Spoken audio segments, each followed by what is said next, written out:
성경을 연구하면서 우리가 지금 이 세상 역사의 어느 지점에 와 있는지, 또 우리가 어떤 경험을 해야 할지, 또 어떻게 우리가 준비해야 할지에 대해서 같이 연구할 때 특별한 이해와 또 밝히 비춰주시는 성령님의 감동이 여러분 마음 가운데 함께 하시길 제가 간절하게 바랍니다. 사실 이 LA 지방에는 우리가 이 장소를 얻으려고 할 때 좀 애로사항이 있는데, 어떤 이 공공장소를 이 토요일 저녁에는 좀 얻기가 어렵습니다.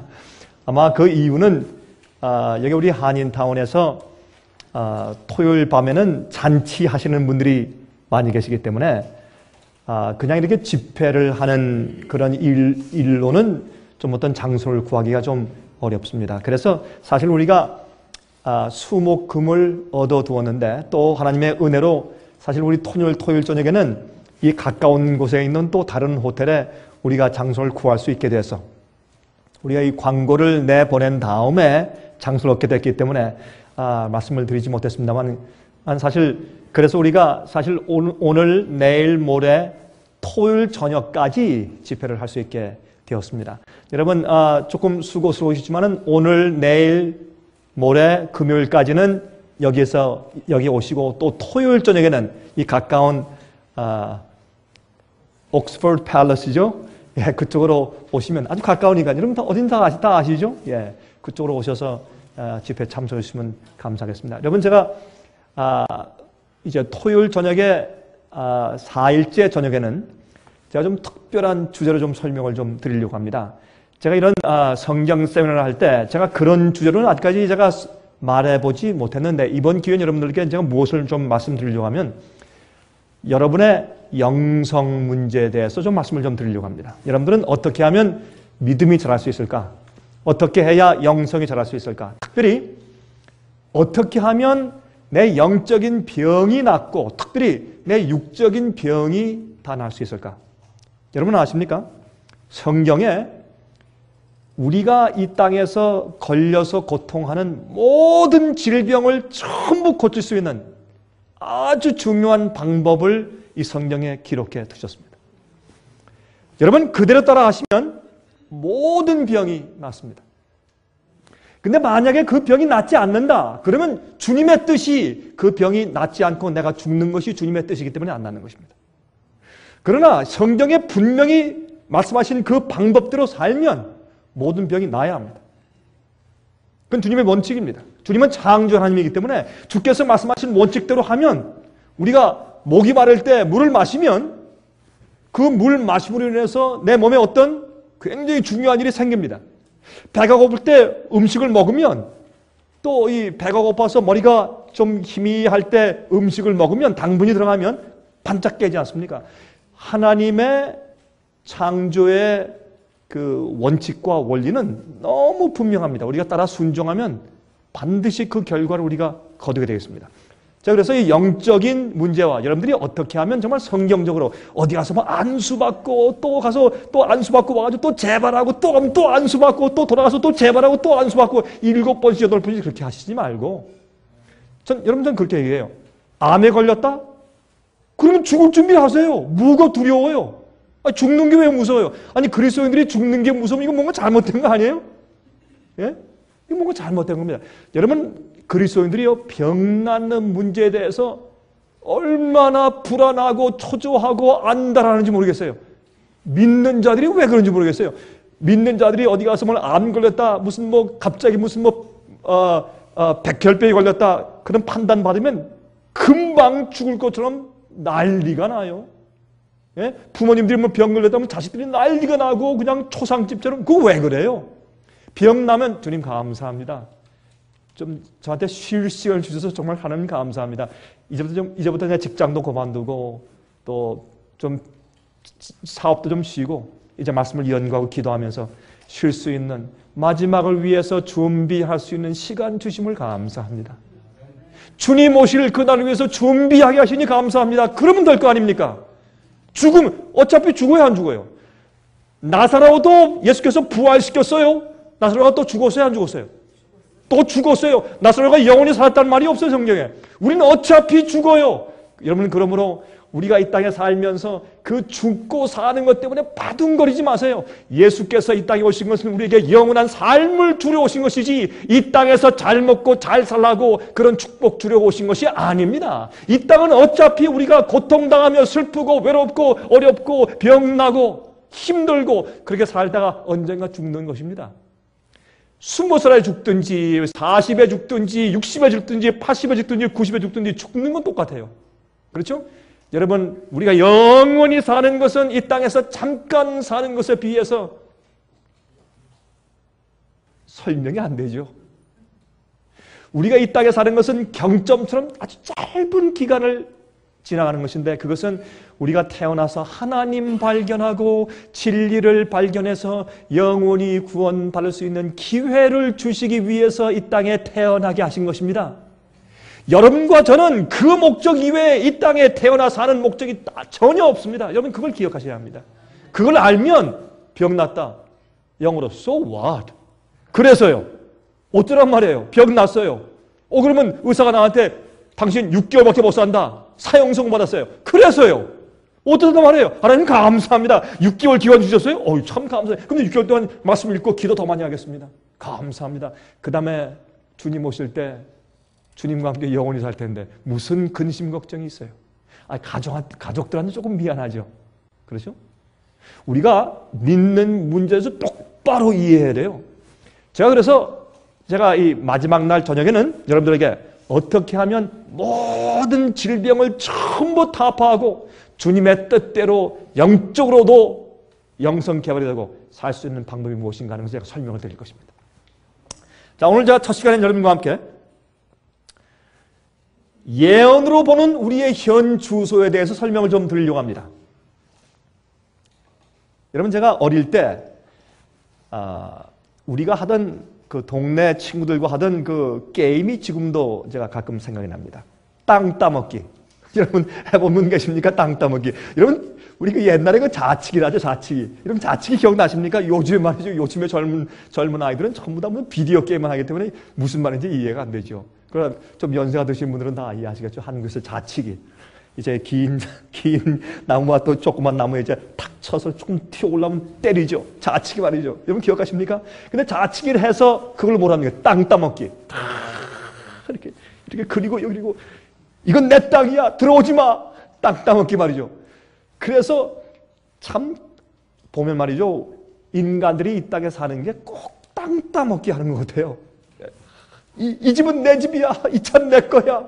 이 신발은 내 거고, 이 옷은 내 거고, 이 자산은 내 거고, 교회에서 장로직은 내 거고, 이 평판만 있기는 내 거고, 내 거야, 내 거야. 꼭 자치기 하는 것 같아요. 그런데 말이에요, 그렇게 열심히 놀다가 해가 뉘어칠 때 그 집에서 어머니, 아버지들이 나와서 뭐라고 합니까? 철수야, 영수야, 집에 와라. 밥 먹을 시간 됐다. 어디 있니? 내 아들아, 내 딸아. 그러면 땅 따먹기 하던 걸 전부 놔두고, 언제 그랬다는 듯이 다 놔두고 집으로 가요. 그렇죠? 굴뚝에서 연기가 모락모락 나고 배가 고픈 그런 심정을 가지고 저녁 먹으러 집으로 뛰어 들어가는 어린아이들. 저는 가끔 예수께서 이 땅에 당신의 백성들, 의인들을 데리러 오시는 광경을 제가 옛날에 어릴 때 광경에 좀 비추어서 생각을 해보곤 합니다. 조금 있으면 여러분과 저는 이제 우리가 이 땅에서 하던 땅 따먹기 다 포기하고 모든 집들, 자동차, 은행 잔고, 모든 부동산 것들, 우리의 자랑, 인기 다 뒤로 하고 이제 주님과 함께 우리가 떠나온 하늘 본향으로 갈 것입니다. 하늘 본향으로 갈 것입니다. 여러분, 그래서 사실은 예수께서 재강림하시는 예수님의 재림을 사모하는 마음으로 살지 않는 사람들은 그리스도인이 아닙니다. 예수를 믿는다고 하면서 이제 곧 오시는 주님의 재림 위해서 준비하며 살지 않는 사람들은 명색만 그리스도인이지 예수 믿는 사람들이 아닙니다. 그건 자기의 이익을 믿는 사람들이죠. 그렇죠? 어떻게 하면 덜 희생하고 내가 겨우 구원받을 수 있을까? 그렇게 생각하는 사람들입니다. 그건 잘못된 사고방식입니다. 그러므로 오늘 저녁에 우리가 성경적으로 예언적으로 현재 우리가 어디까지 와 있는가, 우리가 서 있는 좌표가 어디인가 하는 것을 이해하면서 주님 오실 때가 속히 다가왔구나. 내가 지금 무엇을 하고 있는가, 내가 어떻게 준비해야 될까 하는 문제에서 다시 마음 가운데 상기하고 주 앞에 기도하는 그런 시간 되길 제가 바랍니다. 예언으로 보는 우리의 현주소, 우리의 현재 위치를 성경의 예언 속에서 우리가 찾아봐야 할 것입니다. 신문에서 찾는 것도 아니고 어떤 잡지도 아니고 어떤 정치가들의 말도 아니고 성경의 예언이 우리에게 비추어주는 그런 도표를 보고서 현재 우리가 어디에 와 있는지 그 좌표를 좀 찾아보아야 할 것입니다. 여러분, 이 세상에 곧 무슨 일이 일어날까요? 여러분, 앞으로 어떤 일이 생길 것일까요?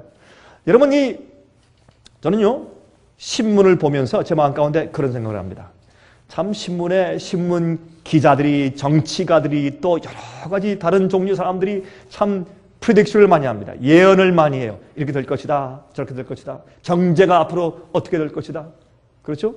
또 전쟁이 어떻게 끝날 것이다 하는 많은 그런 이제 그 예측들을 하지만은, 그러나 성경은 인간의 역사를 정확하게 비춰주고 언제 어떤 일이 생길 것이고 이 나라 이후에 어떤 제국이 생길 것이고 그 이후에 어떤 일이 생길 것이고, 여러분 참 그 다니엘 2장을 보면 바벨론, 메데페르시아, 헬라, 로마, 그 다음에 또 다른 제국이 아니고 로마 나라가 내부적으로 분리될 것이다, 그렇게 말했어요. 여러분, 네 번째 제국 이후에 다섯 번째 제국이 올 것이다, 안 그랬어요? 그 나라가 분리될 것을 설명했어요. 그 나라가 분리된 다음에 또 다른 종교적인 색채를 띤 한 나라가 생길 것인데 그것을 작은 뿔 왕국이라고 설명을 해요. 그러므로 성경은 얼마나 정확하게 우리가 가는 길을 비춰주고 있는지 모릅니다. 그러므로 성경에서 우리의 좌표를 찾아야 합니다. 여러분들 스탁 마켓에 대해서 올라갈까 내려갈까, 제가 보니까요, 제가 한 친구가 있는데, 제가 한국에 와서 예수님을 믿는다고 하지만 좀 나이롱 교인이죠. 그러나 저를 만나면 제가 목사니까 제 앞에서 굉장히 주의하려고 애를 쓰지만, 그러나 가만히 보면 그 친구는 말이죠, 이 밤만 되면 컴퓨터 앞에 앉아서 말이죠, 내일은 아니면 내가 다음에 이제 투자할 이 돈에 대해서 이 스탁이, 이 주식이 올라갈까 내려갈까, 그거에 정신이 없어요. 어떤 날 밤을 새요. 제가 가만히 보면서 참 얼마나 불쌍한지 모르겠어요. 참 불쌍하다. 참 불쌍하다. 여러분, 우리의 두뇌는요 한계가 있어요. 여러분들 돈 버는데도 열심히고 예수 믿는 것도 열심히고 그건 안 돼요. 여러분 정말 잘 들으세요. 여러분들이 다니는 교회 목사님들이 여러분들에게 어떻게 말해야 되는지, 죄송하지만 영어로 한마디 하죠. I don't care. 교회의 목사님들이나 장로님들이나 어떤 분들이, 어떤 신학자들이 무슨 얘기를 하든지 fine, 좋습니다. 여러분들, 우리가 가지고 있는 우리의 에너지, 내가 가지고 있는 시간, 내 이 두뇌의 작용, 기능, 내 정열, 그건 하나밖에 없어요. 그것을 내가 돈 벌고 내가 자랑하고 재밌게 사는 일에 한 60% 바쳐버리면 그만큼 주님을 향한 내 정열이나 내 머리에 내 기능이 그만큼 사라진 것이에요. 돈도 잘 벌고 세상에 재미도 누리고 뭐 이것도 잘하고 저것도 잘하고 부동산도 많이 사놓고 나중에 주님도 열심히 섬기고 교회도 열심히 하고 성경도 열심히 읽고 기도도 열심히 하고, 그 두 가지는 같이 어울려지는 것이 아닙니다. 여러분, 돈을 벌고 잘 되는 것은 하나님의 섭리와 은혜가 함께 해야 하는 것입니다. 여러분들, 우리가요 정열을 다해서 어떤 일에 막 마음을 쏟을 때 예수님 따라가는 일 말고 그렇게 하면서 마음 가운데 신앙이 자라고 믿음이 자라고 성경이 잘 이해되고 말씀 읽으면 더 아주 눈이 밝아지고 그렇게 될 것이라고 절대로 기대하지 마십시오. 그것은 허상입니다. 우리가 가지고 있는 심장은 하나고 우리의 두뇌도 하나고 우리 기억력도 하나고 우리의 어떻게 건강도 하나고 내 정열도 하나예요. 열심히 내가 이 땅에서 잘 먹고 잘 살기 위해서 그렇게 애를 쓴 다음에 어떻게 말씀을 잘 이해하고 어떻게 기도하고 어떻게 마음이 맑아지고 어떻게 머리가 깨끗해지고 어떻게 마음이 열려서 성령의 은혜를 받느냐 말이에요. 우리가 할 수 있는 우리의 노력과 정열은 한 가지밖에 없어요. 그러므로 여러분 생각 가운데서 여러분이 머리가 가장 맑을 때, 가장 깨끗할 때, 여러분 제일 건강할 때, 그 시간과 그 정열을 예수님께 먼저 바치십시오. 성경 말씀을 이해하고 주님께서 나를 무엇을 하기 원하시는지, 주님께서 지금 어디까지 오셨는지, 내가 지금 어디까지 와 있는지, 주께서 언제쯤 오실지, 내가 어떻게 해야 될지, 나와 내 가족이 어떻게 준비될지, 거기에 대해서 먼저 생각하고 먼저 연구하고 기도하십시오. 그 일을 먼저 하십시오. 너희는 그 나라와 그 일을 먼저 구하라 했습니다. 그렇죠? 그렇게 먼저 하셔야 합니다. 어떤 분은 그래요. 근데 목사님, 저는요 교회 잘 가는 이유 가운데 하나가요, 교회 가서 목사님이 설교하실 때 조용한 시간에 앉았을 때, 그때 남들이 다 다른 데 집중하고 있을 때, 그때 가만히 눈을 감고 묵상하면 그렇게 사업에 대한 비즈니스 아이디어가 그렇게 잘 떠오를 수 없어요. 그런 사람들이 있어요. 정말. 여러분 가장 머리가 맑을 때 하나님 말씀을 펴서 주님 내게 말씀하십시오. 내게 보여주시고 가르쳐 주십시오. 그렇게 먼저 시간을 바치시기 바랍니다. 자, 이제부터 가겠습니다. 요한계시록 17장 1절부터 4절 가운데 이렇게 말씀되어 있습니다. 또 7 대접을 가진 7 천사 중 하나가 와서 내게 말하여 그러되 이리 오라. 많은 물 위에 앉은 큰 음녀에 받을 심판을 내게 보일 것이라. 자, 여러분 여기에 물 위에 앉은 음녀를 심판하시는 예언에서 무엇을 보는가 하면, 여러분과 제가 인간의 역사 가운데 어디쯤 와 있으며 우리가 어느 지점에 서 있으며 우리 좌표가 어디며 이제 곧 어떤 일이 생길 것이다, 그 일이 생기면 그 다음은 세상 끝이다 하는 것을 우리가 볼 수 있다고 말입니다. 자, 그래서 이 예언을 좀 설명드리려고 하는 것입니다. 땅의 임금들도 그로 더불어 음행하였고 땅에 거하는 자들도 그 음행의 포도주에 취하였다 하고, 자 보니까 여기 물 위에 앉은 음녀의 심판은 세상을 심판하는 일입니다. 왜요? 이 음녀는 세상에 있는 땅의 임금들과 함께 은행하고 땅에 거하는 자들로, 모든 세상 사람들과 세상의 정치가들과 대통령들과 수상들과 왕들을 음행의 포도주에 취하게 한 존재이기 때문에 하나님께서 그를 심판하실 시간은 이 세상에 그와 함께 영적으로 간음하고 술에 취한 세상을 심판하는 시간이 되기 때문에 이 예언을 이해하면 이 최종적인 주님의 심판이 언제쯤 올 것이다 라는 것을 우리가 이해하게 되면 우리가 현재 어느 지점에 와서 서 있다는 것을 이해할 수 있게 된다, 그 말입니다. 자, 3절에 곧 성령으로 나를 데리고 광야로 가니라. 내가 보니 여자가 붉은 빛 짐승을 탔는데, 여기 보니까 제일 처음에는 이 큰 음녀가 많은 물 위에 있다, 물 위에 앉아 있다, 그렇게 말했는데 3절에 가서는 그 여자가 붉은 빛 짐승을 타고 있다 라고 했기 때문에 이것은 무슨 뜻이냐면, 많은 물과 짐승은 사실은 동일한 성격의 어떤 것입니다. 그렇죠? 처음에는 많은 물 위에 앉아있다고 표현했는데 그 다음에 이 음녀가 붉은 빛 짐승을 타고 있기 때문에 많은 물과 붉은 짐승은 사실은 동일한 표현일 수밖에 없습니다. 조금 다르게 표현한 것이죠. 그 짐승의 몸에 참남된 이름들이 가득하고 7 머리와 10 뿔이 있으며, 이 음녀의 성격을 볼 때 특별히 그 짐승의 몸에 보면 참남된 이름들이 있더라 그랬습니다. 여러분, 참남되다 하는 말은 종교적인 언어였다.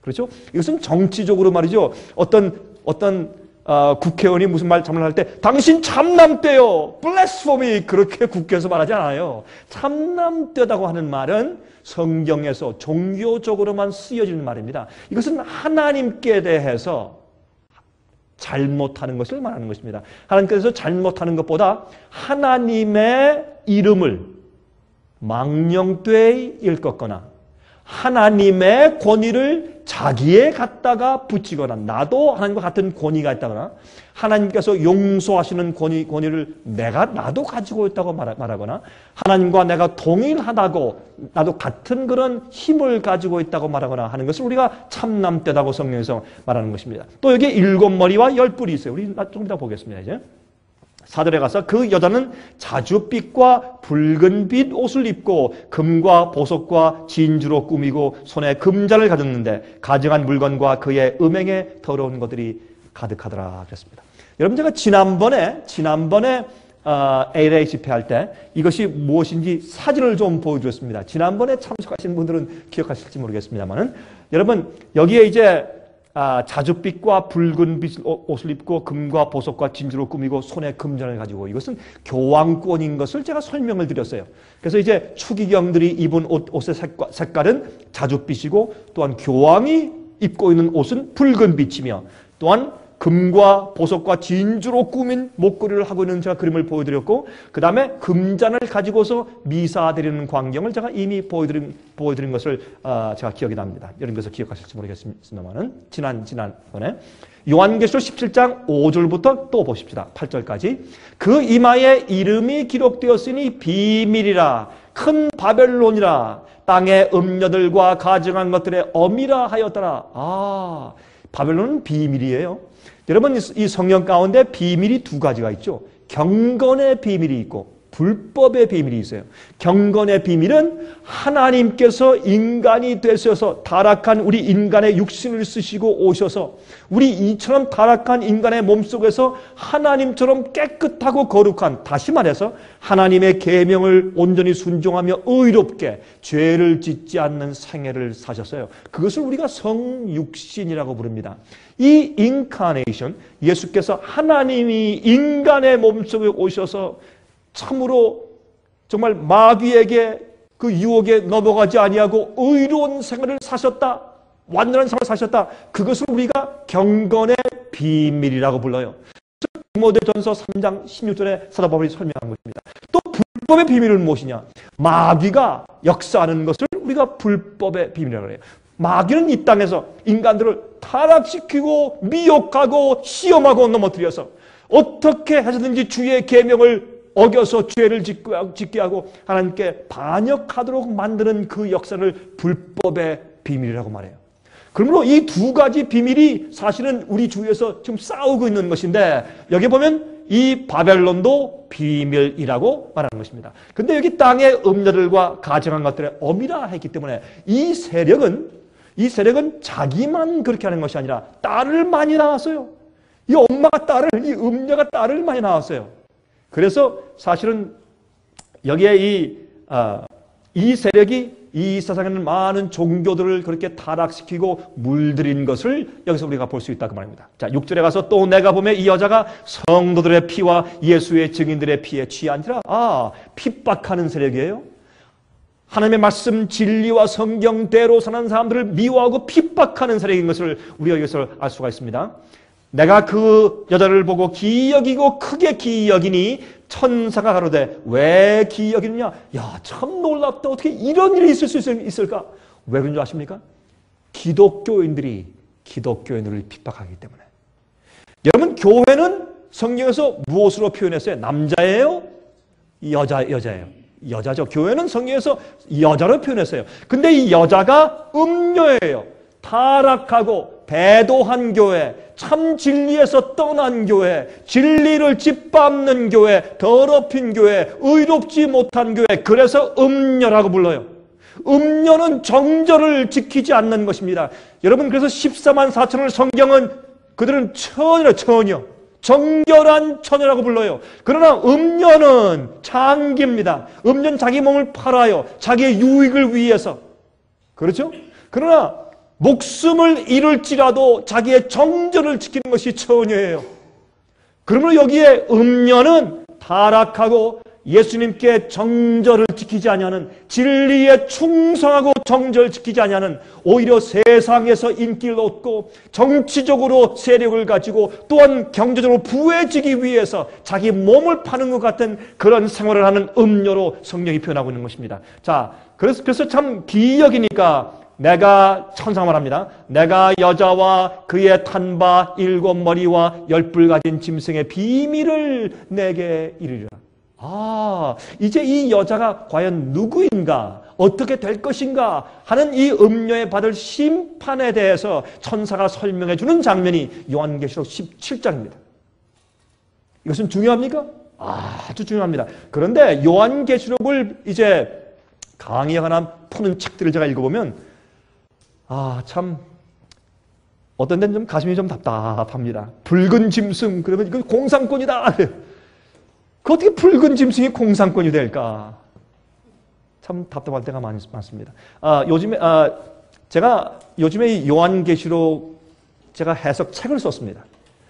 다 써서 지금 우리가 전부 준비해서 지금 찍기 위해서 출판사에 이제 넘긴 그런 입장에 있습니다. 아마 제가 볼 때 한 달 정도만 있으면 아마 이 요한계시록 책이 나올 것 같습니다. 여러분 그 책이 나오면 제가 광고를 드릴 테니까 꼭 구입하셔서 읽어보시기 바랍니다.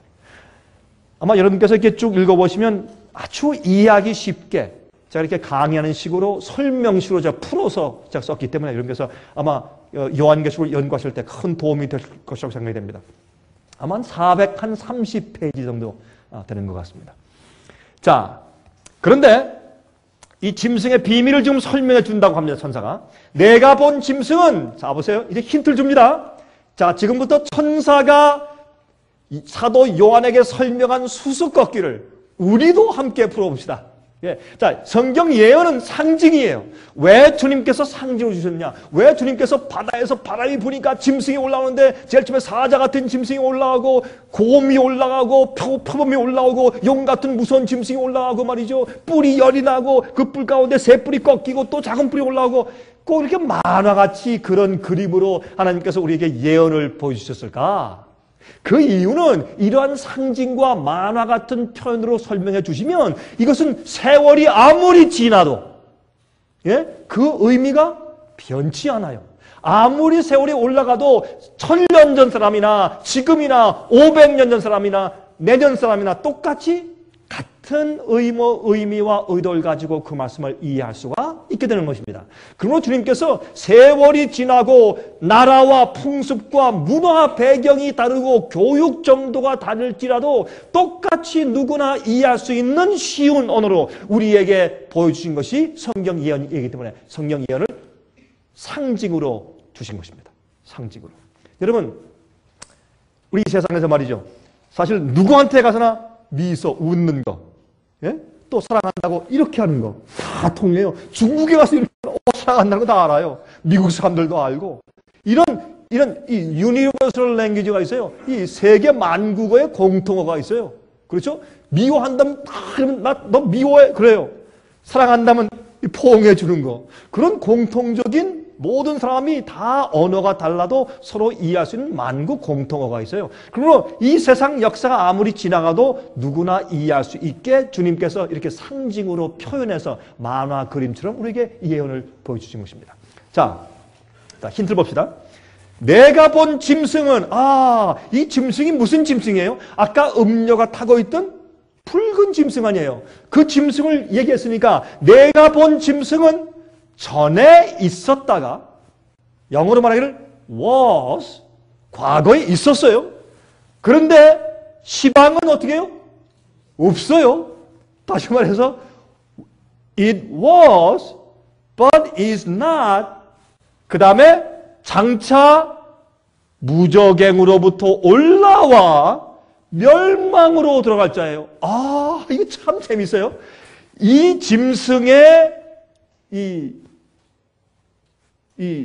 본체, 이 짐승이 누군가, 짐승의 정체는 과거에 있었다가 어느 예언에서 요한계시록 17장 예언에서 과거에 있었다가 지금 사도 요한이 이 요한계시록 17장 계시를 보는 그 시점에서는 안 보여요. 없어. 그런데 앞으로 또 일어나요. 장차 무저갱으로부터 올라와요. 이게 뭐예요? 죽었었어요. 어떻게 알아요? 성경에서 무저갱은 성경에서 무덤, 하데스, 무덤을 상징해서 쓴 말씀들이 많아요. 그러므로 그가 전에는 있었는데 죽었어요.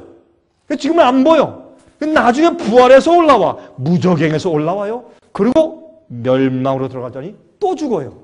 그러니까 이런 말입니다. 이 짐승의 세력은 과거에 존재했었는데 죽었어요. 그래서 지금은 안 보여. 어디 갔나? 근데 죽었던 상처가 나오면서 또 올라와.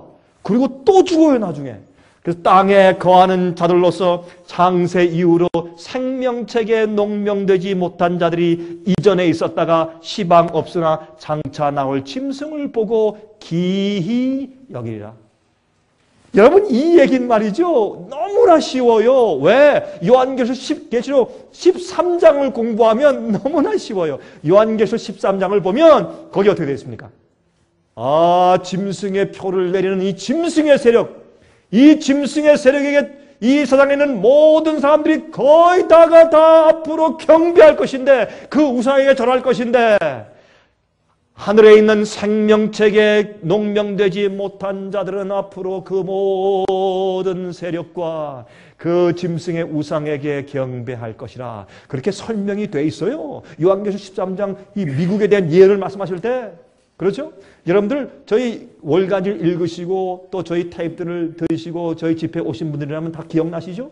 그러므로 이걸 보면 이건 교황권을 말하는 것이구나 하는 것을 금방 우리가 이해하게 돼요. 여러분, 이것을 혹시 여러분께서 이게 무슨 말인지 처음 오셔서 이해를 못 하시는 분들이 계시면 여러분들 저에게 이제 32가지 책자 가운데서 이런 것을 설명한 것들을 여러분 받아가시고 주문하시고 저희 사무실에 전화하세요. 저 무료로 보내드릴 테니까 그걸 받아서 읽어보세요. 또 그런 탭을 들어보시면 이제 이 배경을 이해하시게 되실 것입니다. 자, 보십시다. 이제 계속해서 자 9절부터 그러면 지혜 있는 뜻이 여기 있으니 이 세력이 누군가, 이 짐승의 세력이 누군가 하는 것을 계속 설명해요. 왜? 그 음료의 짐승의 세력에 대한 마지막에 받을 심판을 설명해 주고 있기 때문에. 근데 이 예언을 연구하다 보니까 그러면 지금 우리가 어디쯤 와 있네? 이제 곧 심판이 오겠다. 어떤 일이 생기겠다 하는 것을 우리가 알 수 있게 된다고 말해요. 자, 지혜 있는 뜻이 여기 있으니 그 7머리는 여자가 앉은 무엇이요? 7산이요. 7산이에요. 자, 근데 또 7산이 또 뭐예요? 7왕이라. 이해가 됐죠? 그러면 7산, 그럼 산을 좀 어떻게 해석해야 돼? 걱정할 필요 없어요. 그 다음에 그 다음 문장에 또 7왕이라 했으니까 이건 7왕이에요. 왕.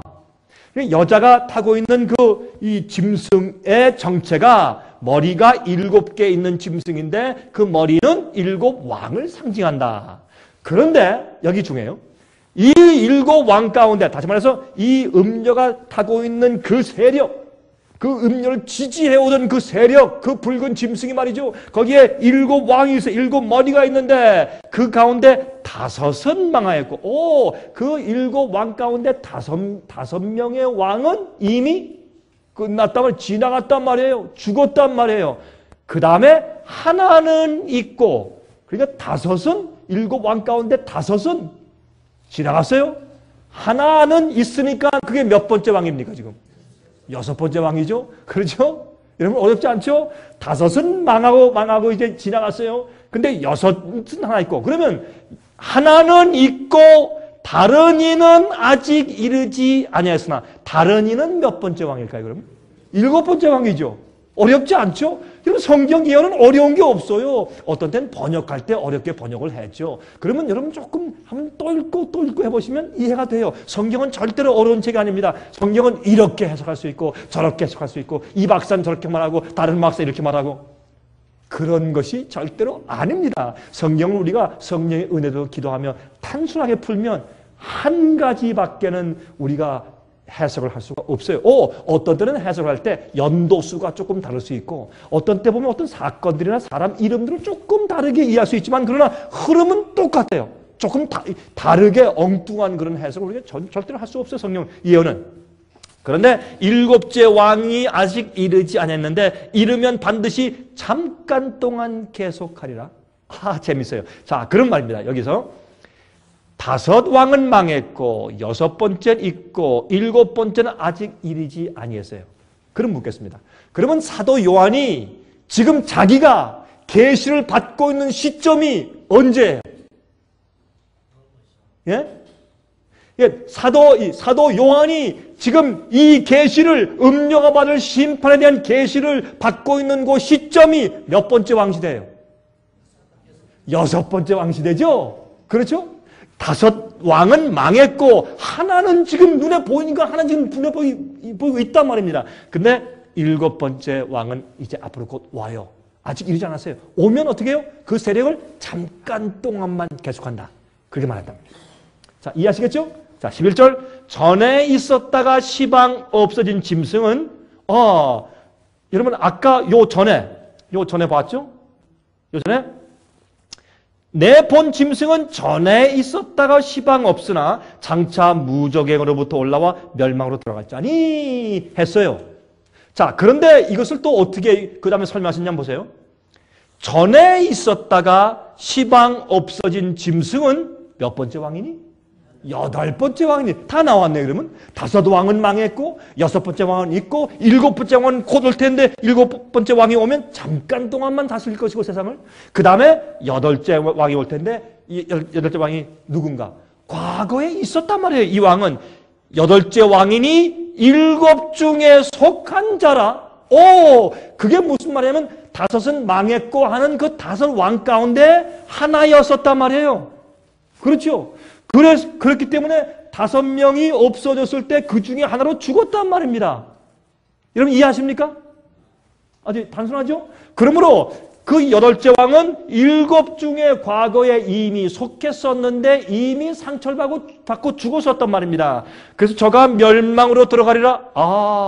그러면 8째 왕은 7 왕 가운데 하나였었구나. 그 7 왕 가운데 하나였던 그 세력이 마지막 시대에 가서 다시 한번 부상하고 일어나고 부활하겠구나. 그러면 그 세력 앞에 이 세상 사람들과 왕들이 어떻게 다 타협하고 음행하고 그 포도주에 다 취해 있다가 그 우상에게 신상에 다 절하고서 다 그렇게 굴복하고 있다가 생명책에 기록되지 않는 자들은 다 멸망당했구나. 그 말은 무슨 말이냐? 이 8째 왕인 7 왕들 가운데 속해 있던 하나인 8째 왕 이 세력은 이 세상 사람들이 특별히 믿는 사람들이 예수를 믿는다 하지만은 하늘 생명책에 기록되지 못하게 방해하는 세력인 것을 알 수 있어요.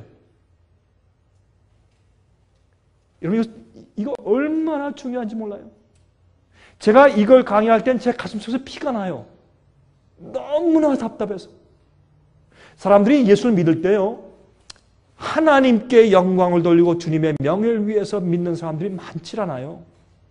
예수 믿을 때 왜 믿는 줄 아세요? 내가 구원받기 위해서, 내 자식들 좋은 학교 가고 출세하고 또 어려움을 당하지 않고 저주 안 받고 심판 안 받고 마귀에서 보호하게 달라고. 그래서 예수 믿는 사람들이요 너무 많아요. 그래서요 조금만 어려움 생기고 시련과 환란이 오잖아요, 금방 토라져. 좀 어려우면 금방 토라져서 아주 생긋 토라지는 게 누구예요? 어린애예요? 어른이에요? 어린애들 아니에요? 어른애들 같은 철면부지한 어린애들 같은 믿는 자들이 얼마나 많은지 몰라요. 참 정말 가슴이 아파요. 어른 되면, 여러분 제가 어릴 때 그랬어요. 어릴 때 참 제가 친구들한테 제 아버지 시험을 많이 봤어요. 우리 아버지 말이야 구두쇠야. 나한테 용돈 줄 때 이렇게 안 주고 말이지. 나 좀 자전거 좀 총 살라고 하는데 용돈이 얼마밖에 안 주고. 우리 아버지 구두쇠야. 그렇게 제가 불평을 많이 하고 우리 아버님을 제가 많이 험담을 했어요, 내 친구들한테. 근데 자라면서 보니까요, 그게 아니에요. 우리 아버님이 하실 일이 너무 많더라고. 들어오는 수입보다 나가는 게 더 많아. 자, 그걸 많이 제가 자라고 철이 들면서 깨달으면서 자, 그 다음에 그랬어요. 아버지, 저는 용돈 안 주셔도 돼요. 내 동생한테 주시고, 아버지, 저는 안 주셔도 괜찮아요. 걱정하지 마세요. 저는 알아서 할게요. 제가 자라고 점점 자라면서 제가 철이 들면서 아버지의 입장을 이해하기 시작했어요. 하늘의 하나님께서 얼마나 답답하실까? 예? 수십억이 다 기도하는데 누구 기도를 들어줘야 돼? 어떤 나라 기도를 들어줘야 돼? 전쟁할 때 다 기도하는데 어떤 나라를 이기게 하고 어떤 나라의 기도를 들어주고 어떤 나라의 기도를 들어주지 말아야 돼요. 운동 경기하는데 운동 경기 전에 다 기도해. 전 참 그것처럼 우스운 게 없어요. 운동 경기 전에 왜 기도해? 기도 왜 하는 거예요, 그거? 참, 내가 볼 때 정신 나간 사람들이요. 왜 기도해요? 운동 경기를 따라서 죽여라, 싸워라, 밟아라, 무조건 이기려고 하면서, 그때 하나님, 이기게 해주십시오. 하나님은 그런 하나님이 아니시거든요. 이거 우리 자녀 교육 잘못하는 겁니다. 무슨 뭐 바이올린 교연대 나가가지고 하나님 이번에 우리 딸 장미가 나가서 꼭 1등 해주세요. 하나님께 기도하고. 그거 왜 기도해? 그럼 내 딸이 1등하면 다른 딸은 2등 할 거 아니에요. 그럼 울 거 아니에요. 하나님께서 그럼 누군 울리고 누군 기쁘게 해주실 거예요? 누구 기도를 들어주실 것이요? 얼마나 엉뚱하고 이상한 신앙이 지금 깊이 들어가는지 몰라요. 하나님이요 참 답답하실 것이요. 우리가 천난 그리스도인이라면 우린 정말 하나님의 영광과 명예를 위해 살아야 될 것이요. 내게 시련이 오나 환난이 오나 일이 잘 되나 못 되나 주여 감사합니다. 내가 숨쉬고 내가 이렇게 주님을 알 수 있고 찬송할 수 있는 기회를 가지고 있는 시간만이라도 감사합니다. 주님이시여 모든 것이 합력하여 내 속에 선을 이룰 것을 내가 주여 믿습니다. 나를 붙잡아 주시옵소서. 천부여 의지옵소서. 손들고 갑니다. 매일 주님을 찬송하고 신뢰하고 어려움이나 좋은 일이나 슬플 때나 기쁠 때나 항상 주님을 신뢰하고 감사하고 불만과 불평하지 아니하고 원망하지 아니하고. 여러분 40년 동안 이스라엘 백성들이 광야에서 돌 때 그들이 왜 죽었어요? 불평하고 원망하다가 죽었다고요. 믿음이 없어 죽었다고. 여러분이시여 이 성경에 있는 말씀 가만히 보면 마귀는요 이 마지막 시대 그 짐승의 세력을 8째 왕 그 세력을 통해서 사람들이 생명책에 기록되지 않기 위해서 방해해요. 여러분 그 잘 생각하셔야 돼요. 그냥 믿는다고 교회 왔다 갔다 문지방만 밟는 것이 믿는 것이 아니에요. 말씀대로 이해하고 말씀대로 살고 진리대로 따라가고 주의 말씀을 순종하고 하나님의 명예와 하나님의 영광을 위해서 내 생애를 희생하고 바치고 굴복하는 것이 믿는 자의 생활이요. 예수께서 말씀하기를 너희가 나를 따라오려거든 너희 자신을 부인하고 두 번째 와서 너희 십자가를 지고 나를 쫓을 것이라고 말했어요. 이렇게 믿고 사는 그리스도인들이 많잖아요. 여러분 그러므로 주의하십시오. 내가 보던 열불은 열왕이니. 여기 또 힌트가 있어요. 아직 나라를 얻지 못했으나 다만 짐승으로 더불어 임금처럼 권세를 일시 동안 받을 것이라.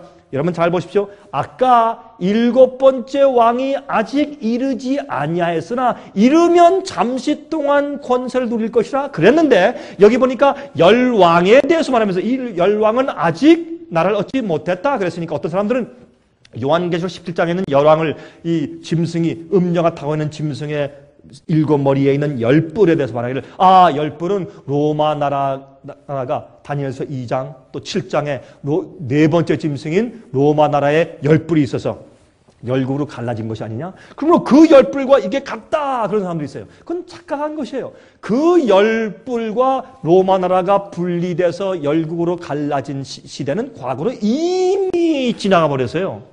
그러므로 여기에 있는 열뿔은 내가 보던 열뿔은 열왕이니 아직 나라를 얻지 못하였으나 했으므로 로마 나라가 갈라져서 열국이 됐을 때 유럽의 열국이 된 것처럼 이것은 마지막 시대 열왕으로 갈라져서 분리되어 있는 모든 세상 나라의 연합 세력을 말하는 것인 것을 우리가 이해해야 돼요.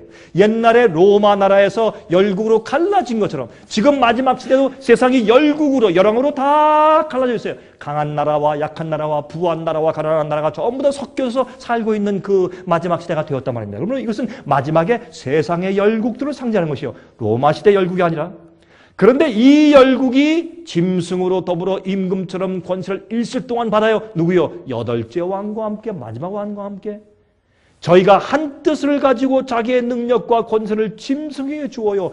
여러분 기억하세요?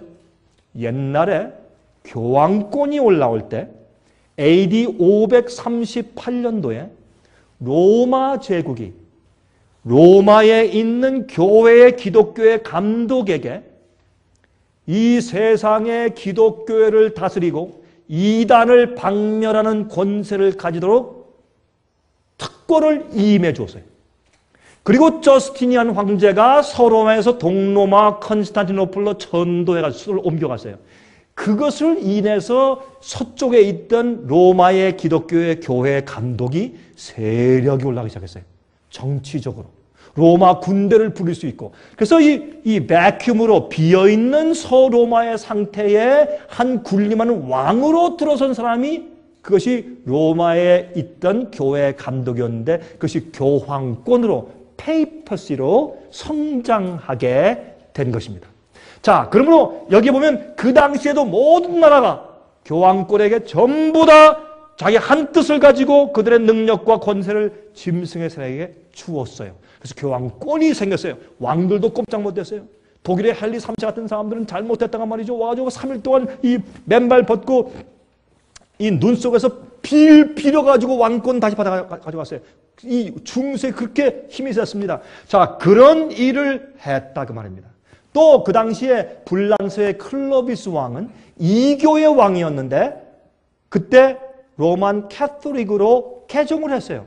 그래가지고 그 당시 불란서 나라가 프랑크족이 가장 힘세고 군대가 많은 강력한 나라였어요. 그 군대를 가지고 이제 교황권이요, 우리가 당신께 우리나라의 힘을 바치고 봉사합니다 했을 때 그 세력을 가지고 세상을 장악하는 큰 힘을 얻었어요. 그것을 제가 지난번 세미나 때 설명드렸지만 그런 식으로 오늘날 교황권을 그렇게 지지하고 받들어주고 미는 세력이 미국이에요. 옛날에는 불란서가 그 당시에는 가장 군사력으로 힘이 셌기 때문에 교황권을 받들어주는 일에 큰 몫을 감당했어요. 지금 이 시대에는 우리가 여러분과 제가 살고 있는 종교 자유국가인 미국이 사실은 그런 일을 하고 있는 것을 성경 예언은 설명하고 있단 말입니다. 그러므로 앞으로 세상 열국이 그렇게 할 것을 설명하고 있어요. 자, 보십시다. 우리 앞으로 돌아갑시다. 그러면 이제부터. 이제 이렇게 우리가 힌트를 얻었으니까 어떤 화가가 참 그림을 잘 그렸어요. 참 음녀같이 생겼죠? 음녀같이 생긴 것 같아 제가 보니까 보석으로 꾸미고 금잔을 들고 정말 음녀 같아요. 좀 끔찍하죠? 뭐 예쁘게 생긴 것 같긴 하지만 좀 음녀예요. 좀 호리는 눈빛과 그렇죠. 자, 계시록 17장 1절. 또 7 대접을 가진 7 천사 중 하나가 와서 내가 말하여 가로되 이리 오라. 많은 물 위에 앉은 큰 음녀에 받을 심판을 내게 보일 것이라. 근데 이 많은 물 위를 뭐라 그랬어요?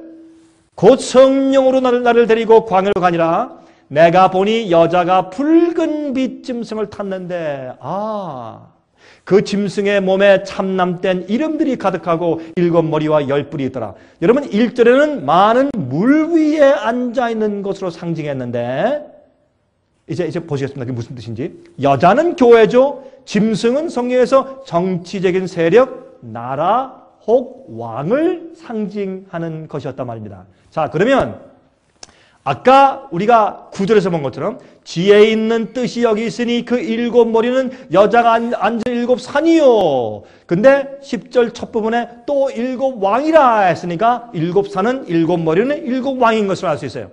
자, 다니엘 7장 1절부터 5절까지 보시면 제가 다 읽지 않겠습니다. 시간이 많이 지날 것 같으니까. 여기에 보시면은 바다에서 큰 네 짐승이 올라오는데 그 모양이 각각 다르니 첫째는 사자와 같은데 독수리의 날개가 있더니 또 5절 다른 짐승 곧 둘째는 곰과 같은데 이거는 또 자세히 설명드리면 시간이 가니까 우리 짐승 나오는 것만 좀 보도록 하십시다. 그 다음에 다니엘 7장 6절에 다른 짐승 곧 세 번째입니다. 표범과 같은 것이 올라와요. 7절에 가서는 넷째 짐승은 무섭고 놀라우며 또 극히 강하며 또 큰 천리가 있어서 먹고 부서뜨리고 그 나머지를 발로 밟았으며 이 짐승은 전에 모든 짐승과 다르고 또 10 뿔이 있으므로 이건 로마 제국이죠. 네 번째 짐승인 내가 그 뿔을 유심히 보는 중 다른 작은 뿔이 그 사이에서 나더니 먼저 뿔 중에 셋이 그 앞에 뿌리까지 뽑혔으며 이 작은 뿔에는 사람의 눈 같은 눈이 있고 또 입이 있어 큰 말을 하였느니라. 그래서 이 작은 뿔은 뭐예요? 5째 머리 혹 5째 왕이란 말이에요.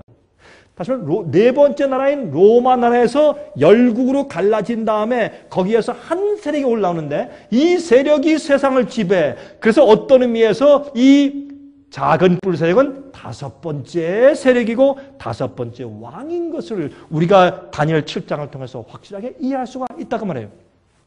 자, 이것이 보세요. 다니엘 2장이죠. 다니엘 2장의 신상을 하나님께서 느부갓네살 왕에게 보여주셨죠. 그렇죠? 신상. 금, 은, 동, 철과 진흙. 그래서 바벨론, 메데페르시아, 헬라, 로마, 열국, 지금 우린요 열국의 발구락 아니라 발톱 시대를 살고 있죠. 맨 그때, 그렇죠? 자, 그런데 10장에 가서는 하나님께서 이 신상보다 더 자세하게 설명해 주신 것이 뭐예요? 짐승들이에요. 사자인데 독수리 날개가 있어요. 새의 왕은 독수리죠. 짐승의 왕은 사자죠. 그 세상의 왕이고 읍등되었던 부자 나라인 바벨론 나라를 이렇게 상징했고, 두 번째 곰, 용맹스러웠던 페르시아. 근데 갈빗대 세대를 물고 있어요. 미디아와 애굽과 바벨론을 치고서 올라왔어요. 그리고 한쪽 어깨를 들었다고 했어요. 그것은 메데 나라와 페르시아 나라가 동맹을 했는데 페르시아 나라가 더 힘이 강한 것을 상징하기 위해서 한쪽 어깨를 들었다 그랬고, 세 번째는 표범 같은 짐승인데 새 6개 날개가 있어요. 여러분, 표범은 이 동물 가운데 가장 빠르게 달리는 동물인데 새 날개가 있으니 얼마나 빨라요. 그러므로 세상을 정복할 때 가장 신속하게 정복한 알렉산더 대왕이 세운 헬라 그리스 나라를 상징하기 위해서 표범, 새 날개 가진 표범으로 상징했어요. 네 번째는 용처럼 무서운 짐승인데 거기 10뿔이 있어요. 그 가운데서 한 작은 뿔이 올라와요. 이렇게 내 나라, 내 왕을 이미 설명해 주었다 그 말이에요. 그렇죠? 그래서 제일 처음에 바다에서 올라올 때 참 재밌어요. 하나님께서 말이죠, 이 상징적으로 만화처럼 보여줬을 때 지중해, 여러분 이 사도 요한이 어디서 계시를 보았습니까? 밤모섬이 어디에 있어요? 밤모섬인 어느 바다 위에 있어요? 지중해. 그가 밤모섬에 말이죠, 지중해를 바라보고 휴식 시간에, 그렇죠? 지중해를 바라보고 그가 정말 거의 뭐 주의 날에 그래서 예배드리고, 주의 날에 예배드리기 위해서 나가서 해변가에 보니까 그 파도가 팍 치고 거기에 이제 마치 용암 같은 바위들이 많이 있고 그 바위 와서 파도가 탁 쳐서 부서지고 또 와서 쳐서 부서지고 하는 그런 모습을 보면서 그는 마음 가운데 누가 그리웠어요? 예수님이 그리웠어요. 나이 한 80세 된 노인이 머리가 하얘가지고 지금 잡혀와서 정말 아주 이 정치범들이 잡혀오는 그 밤모섬에 와서 채석장에서 돌을 깨고 있는 것입니다. 그 괴로운 가운데서 그는 쉬면서 예배드리면서 주님을 기억해서, 주님 언제 오십니까? 언제 오십니까? 아직 내가 이 땅에서 할 일을 다 마치지 못했습니까? 주님 날 데려가 주십시오. 나 주님과 함께 있기 원합니다. 주님 어디 계십니까? 그 외로운 마음 가운데 혼자 이 노 사도가 그가 있을 때 뒤에서 요한아 하는 음성이 들렸어요. 쳐다보니까 인자 같은 이가 있더라. 왜 인자 같은 이라 그랬어요? 인자면 인자, 예수님이지. 왜요? 이 땅에서 뵙던 그 예수님과 너무 달라. 이 땅에 계신 예수님은 여위고 메마르고 배고프고 목마르고 고통당했던 주님이지만은 뵙는 주님은 하나님의 영광을 가신 예수님을 볼 때 너무 휘황찬란하고 빛나기 때문에 놀라서, 그러나 분명히 보니까 예수님은 예수님인데 달라요. 하나님으로 다시 돌아가신 예수님을 보고 나서 그가 놀라서 인자 같은 이가 그날 낫발소리 같은 음성으로 요한아 그랬어요. 여러분이시요, 이 말을 하면서 요한계시록 1장의 사도 요한이 말하기를 나도 너희 형제와 같이 고난에 동참한 자라고 말했어요. 여러분이시요, 여러분이 신앙과 여러분의 믿음 때문에 혹시 어떤 어려움이 없습니까? 핍박은 없습니까? 슬픔은 없습니까? 고통은 없습니까? 여러분이시여, 사도 요한도 말씀과 복음과 진리 때문에 밤모섬에 가서 고통당하다가 뒤에서 예수께서 요한아 내가 너를 인정한다 라고 하늘에 계시를 주신 것이요, 우리가 주님의 이름과 믿음과 진리와 성경 말씀 때문에 고통을 당하고 핍박당할 때 예수님께서 여러분을 인정해 주시는 것을 기억하시기 바랍니다. 여러분의 이름을 개인적으로 부르시는 것입니다. 그리고 하늘의 계시를 보여줄 것입니다. 주님을 위해서 자기 생애를 바치는 자들에게 성경 예언 말씀이 이해되는 것이에요. 근데 예언을 보니까 어떻게 해요? 바다에 지중해를 보는데 거기에 파도가 치면서 물결이 치면서 한 짐승이 하나씩 올라오는데 제일 처음에 사자가 올라와요. 두 번째 곰이 올라와요. 세 번째 표범이 올라와요. 네 번째 용처럼 무서운 짐승이 올라와요. 이렇게 하면서 계속 세상 역사의 흐름을 보여주셨다 그 말입니다. 자, 그래서 제일 처음 보세요. 그래서 첫 번째 바벨론, 두 번째 곰, 메데 페르시아, 세 번째 헬라, 표범, 네 번째 용 같은 짐승인 로마를 그렇게 보여주셨습니다. 근데 로마에서 어떻게 해요? 10뿔이 난 다음에 거기 작은 뿔이 하나 나오는데 사람 같은 눈이 있고 큰 말을 해요. 참남된 말을 해요. 하나님을 대적하고 성도를 핍박해요. 이래서 이것은 중세기를 지배했던 핍박의 세력이고 5천만 명 이상의 그리스도인을 죽였던 로마 이 교황권의 세력인 것을 누구도 다 인정할 수밖에 없어요. 여러분, 이렇게 해서 생긴 것이 종교개혁이요. 말틴 루터도 지금 저와 똑같이 해석했고, 요한 웨슬레도 그렇게 해석했고, 존 낙스도 그렇게 해석했고, 주잉글리도 그렇게 해석했고, 멜랑통도 그렇게 해석했고, 예? 이런 모든 위클립도 이렇게 해석했고, 모든 종교 개혁들, 요한 웨슬레도 이렇게 해석했고, 그런데 오늘날 이 해석과 이런 이해가 얼마나 많이 잊혀지고 더 이상 교회에서 가르쳐지지 않고 있단 말입니다. 그것은 무슨 말이에요? 우리가 현재 누구와 무엇과 싸워야 되며, 어디에서 우리를 보호해야 되며, 어떻게 믿어야 되며, 우리가 지금 어디에 와 있으며 어떤 일이 곧 생길 것이다 하는 이 중요한 것을 보지 못하게 눈이 가려웠단 말입니다. 이상한 역사가 오랫동안 있어 왔어요. 종교개혁 이후에. 여러분, 우리를 개신교인으로 만든 종교개혁자들은 다 이렇게 믿고 가르치고 살았다고 말이에요. 예? 자, 그런데 다니엘 7장 7절 8절 보세요. 내가 밤 이상 가운데 그 다음에 본 넷째 짐승은 무섭고 놀라우며 또 극히 강하며 또 큰 천리가 있어서 먹고 부서뜨리고 그 나머지를 발로 밟았으며 이 짐승은 전에 모든 짐승과 다르고 또 10뿔이 있으므로 내가 그 뿔을 유심히 보는 중 다른 작은 뿔이 다섯째 왕이에요. 그 사이에서 나더니 먼저 뿔 중에 셋이 그 앞에 뿌리까지 뽑혔으며 이 작은 뿔에는 사람의 눈 같은 눈이 있고 또 입이 있어 큰 말을 하였느니라. 아, 분명하죠?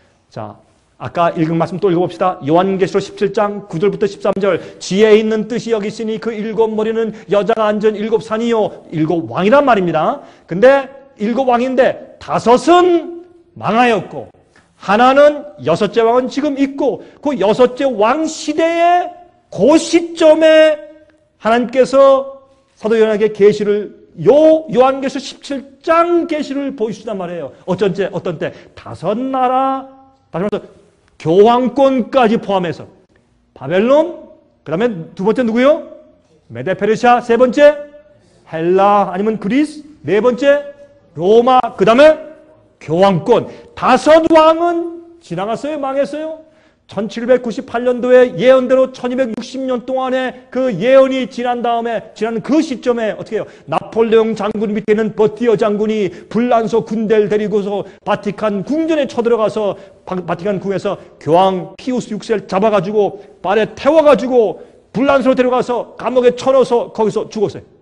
그러므로 다섯째 왕이 죽는 상처를 받는 그 예언이 성경에 기록되어 있는데 그것이 한때, 두때, 반때, 셋대 반, 또 42달, 1260일, 1260년 그 예언을 7번이나 반복해서 말씀했어요. 1060년, 42달, 3년 반, 이 똑같은 기간이니까 그걸 7번 반복하면서 그 세력이 바로 이 작은 뿔 짐승의 세력이 세상을 다스릴 기간이고 그땐 성도의 이 힘이 다 깨어져 다 핍박보다 다 죽어버릴 거야.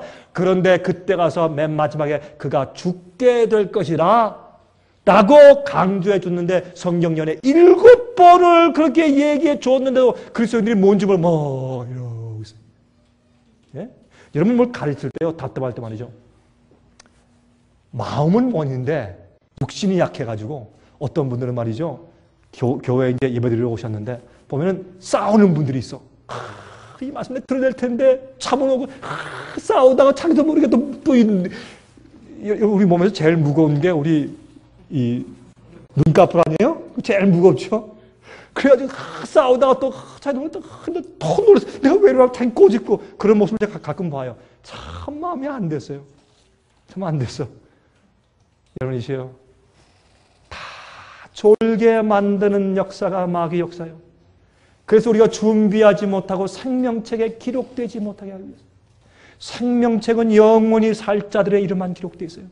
예수 믿으면 다 생명책에 기록된데 절대 아니에요. 제가 왜 사람들한테 왜 낙심시키는 말을 왜 하고 싶어서 이런 얘기를 하겠어요? 아니에요. 예수를 믿는다고 다 생명책에 기록되는 것이 아니에요. 정말 성령의 은혜로 정결케 되고 의로워지고 의의 예복을 입은 자들이에요. 결혼 예복을 입은 자들이 생명책에 기록되는 것이요. 성령의 역사가 그의 생애 가운데 있는 사람들이요. 여러분, 그러므로 다섯은 망했어요. 교황권까지. 그러면 교황권이 멸망하고 죽게 된 상처가 있는 1798년도에 죽게 되는 그 이후에 생기는 나라가 여섯째 왕이에요. 하나님 있고, 성경은 분명히 자로 재듯이 있어요. 여러분, 기차를 타고 가면 서울, 또 그다음에 수원, 나중에 또 가다 무슨 대전 뭐 내려가지 않습니까? 이렇게 이정표가 있어요. 성경은 예언 가운데 이정표가 있어. 아, 우리가 무엇을 지났다? 또 어딜 지났다? 어딜 지났다? 지금은 어디다? 아, 지금은 대구다. 부산 나왔다. 이렇게 알 수가 있어, 성경 예언은. 근데 왜 그래서 이런 걸 제가 설명해 줘야 되냐 말이에요, 이거를. 이렇게 쉽고 간단한 문제를. 왜요? 관심이 없어요. 이게 왜 중요한지 잊어버렸어요. 왜 그런지 아세요? 여러분이시요. 과거에 제수입파가 이런 책들이 있으면 옛날에 종교 개혁자들이나 훌륭한 주의 종들이 적어놓고 한 책들이 있으면 그걸 도서관에 싹 들어가서 이렇게 도포하시면 옷을 입고 들어가서 그런 이런 전부 다 빼놔서 갖다가 불태워버리고 없애서 옛날 이런 중요한 고서들이 거의 다 사라져버렸어요. 또 종교 개혁자들의 가르침이 거의 다 사라져버렸어요. 그래서 오늘날 현대인들이 생명책에 기록되지 못하게, 그리고 정말 우리가 마지막에 주의해야 할 그런 문제가 무엇인지 이해하지 못하고 연막 전술을 써가지고 다 사람들이 헬렐레 하고 다 졸면서 그냥 따라가도록 하기 위해서 그렇게 해놓은 것이에요. 여러분 정신 차려야 돼요. 이것을 이해하면 우리가 어떻게 믿어야 되겠다, 뭘 믿어야 되겠다, 뭘 조심해야 되겠다, 바벨론의 이 음료의 이 취하게는 포도주가 무엇이다, 그걸 우리가 이해하게 돼요. 그래 우리가 조심하죠. 자, 하나는 있고 교황권이 죽게 되는 상처를 받은 그 이후에 생긴 나라에 돼요. 하나가 있고, 다른 이는 일곱 번째 나라는 아직 이르지 아니하였으나 이르면 반드시 잠깐 동안 계속할 것이라. 다섯은 망하였고, 바벨론, 메데 페르시아, 헬라, 이교 로마 제국, 다섯 번째 누구라고요? 교황권, 교황 로마가 망하였고, 그렇죠? 하나, 둘, 셋, 넷, 그 다음에 작은 뿔 다섯 번째 세력이 망하였고, 그렇죠? 다섯 번째 세력은 교황권이 올라온 것을 분명히 성경은 딱 지목해주고 있어요. 그런 다음에, 자, 지혜 있는 뜻이 여기 있으니, 쭉 설명했죠? 다섯은 망하였고, 하나는 있고, 다른 이는 아직 이르지 않았는데, 하나는 있고 하는 것은 요한이 여섯 번째 왕의 시대를 초점으로 계시를 보고 있는 것이에요. 근데 계시록 13장을 참고하면 보세요. 여기에 내가 바다에서 한 짐승이 나오는데 뿔이 어리어 머리가 일곱이라. 이렇게 해서 이것을 교황권을 설명하는데, 왜? 그 머리들은 참남된 일인들이 있어요. 내가 본 짐승은 표범과 비슷하고 그 발은 곰의 발 같고 그 입은 사자의 입 같은데 용이 자기의 능력과 보조와 큰 권세를 주었더라. 다시 말해서 한 짐승이 요한계시록 13장에 나오는데 조금 다른 짐승이 나와요. 보세요. 얼굴은 사자예요. 몸은 뭐예요? 표범. 발은 곰. 하는 열불 나고 하는 짓은 로마 제국 같아요. 예? 굉장히 무서워. 천리를 가지고 열불을 가지고. 그렇죠? 그러면 이것은 우리가 배운 것처럼 바벨론, 메데 페르시아, 헬라, 로마 이 네 나라의 특성을 다 한 몸에 가지고 있는 집합체예요. 그런데 이 세력을 나중에 우리가 보면 그것은 로마 교황권 세력인데, 왜? 성도를 핍박하고 하늘의 주제를 대적하고 42달 동안 성도를 핍박하고 나중에 죽게 되는 상처를 받고, 그러므로 너무 분명히 보면 이건 로마 교황권을 말하는 것이구나. 로마 교황권은요, 그러므로 바벨론의 부귀 영화를 가지고 있어요. 여러분, 그 리베라 그 신부가 옛날에 그 제수였다가 이제 개신교로 개종한 분이 계시죠. 그분의 책을 읽어보면 그 바티칸 그 밑에 지하 창고에 있는 옛날부터 가지고 있던 보물. 저는 그분을 제가 만나서 제가 인터뷰하고 한번 대화를 한번 해봤어요. 제가 여러 해 전에.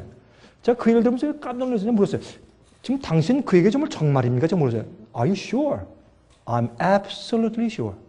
정말이라고. 전 그분께 직접 제가 개인적으로 들은 얘기니까. 그 밑에 제가 내려갔을 때 옛날부터 쌓아온 그 보물들 보고 깜짝 놀랐대요. 이렇게 설명을 해요. 옛날에 해적들이 그 뒤에서 제수잇과 이렇게 이제 결탁을 해가지고 해적들이 가서 이 나라에서 저 나라로 이제 넘어가는 또 이 보내는 그런 특별한 보물선들을 갖다 털어가지고 반씩 나눠가는 일을 했다는 것입니다. 그러면 어떻게 그걸 아느냐? 각 나라들의 옆에서 자문관으로 일했던 사람들이 누구예요? 추기경들, 신부들 아니었어요? 다? 옛날에? 중세기 때?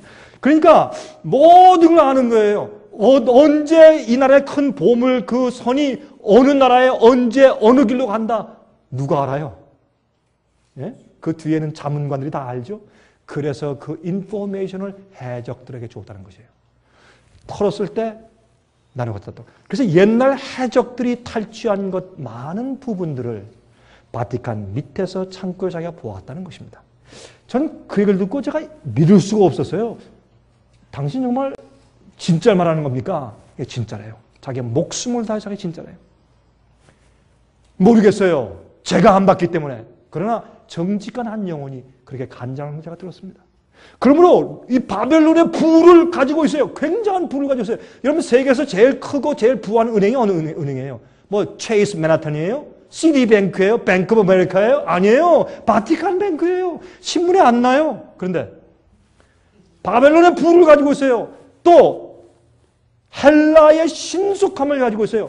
곰의 무지막지함을 가지고 있어요. 로마의 잔인성을 가지고 있어요. 그게 교황권이에요. 여러분이시여, 그렇게 설명해요. 그런데 계시록 13장 3절 4절에 그의 머리 하나가 상하여 죽게 된 것 같더니 그 죽게 되었던 상처가 나오매 온 땅이 이상히 여겨 짐승을 따르고 여기 보니까 뭐요? 여덟째 왕이 죽었었는데 다시 부활할 것이다. 그때 온 땅이 기이 여기며 그를 따를 것이다. 똑같잖아요. 그럼 이것은 여덟째 왕은 교황권일 수밖에 없어요. 제가 여러분들이 아직도 이해를 못하시면 제가 개인적으로 만나면 제가 뭐 하루나 이틀이라도 좋습니다. 앉아서 하나 설명해 드리면 좋겠는데 그렇게 할 수는 없고. 저 바쁜 사람이니까 개인적으로 제가 개인 강의를 해드릴 수 없고. 그러니까 우리가 책을 만들어내는 거예요. 우리가. 제가 그래서 430페이지 요한계시록 주석책을 제가 쓴 거예요. 제가 그래도 이해 못하였다면 그때 뭐 할 수 없죠. 어떻게 했어요? 그건 두 가지예요. 여러분이, 죄송합니다. 이렇게 말씀드려서 여러분이 이해하세요. 여러분들이 IQ가 너무 나빠서 이해가 안 되든지, 아니면 두 번째, 이해하고 싶지 않아서 아예 마음은 닫았든지, 둘 중에 하나지, 뭐, 어떻게 할 도리가 없어요, 이제는. 그렇게 우리가 써서 강의하고 책으로 내서 보여드리는데도 여러분들이 모르겠다 하면 뭐, 그 다음부터 할 수 없죠. 그렇죠? 너무 분명해. 하늘이 무너지고 땅이 꺼져도 진리는 진리고, 분명한 것은 분명한 것이고 진리는 아주 질서정연해요. 순서가 정확해. 다르게 풀 수가 없어요. 절대로 다르게 풀 수가 없어요.